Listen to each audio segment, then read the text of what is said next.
குறள் 294 பால் அறத்துப்பால் இயல் துறவறவியல் அதிகாரம் வாய்மை. உள்ளத்தார் பொய்யா தொழுகின் உலகத்தார் உள்ளத்து எல்லாம் உளன்.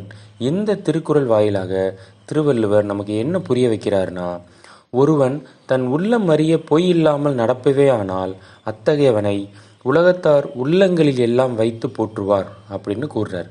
ஆமாங்க, உள்ளத்தினால் தன்னுடைய எண்ணங்களில், சொற்களில், முயற்சிகளில், செயல்களில் எல்லாவற்றிலும் உண்மையாக பொய்யில்லாமல் வாழ்பவனை உயர்ந்தோர்கள் உள்ளங்களில் நினைத்து போற்றுவார் அப்படின்னு கூறுறாரு.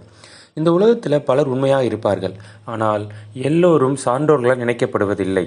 ஆதலால் எவர் ஒருவர் உள்ளத்தினால் உண்மையாக இருந்து போலியாக இல்லாமல் தன் செயலால் வளர்கிறாரோ, தானும் பயன்பெற்று பிறரையும் பயன்பெற செய்கிறாரோ, அவரை சான்றோர்கள் மனதில் வைத்து போற்றுவார் அப்படின்னு கூறுறார். நன்றி.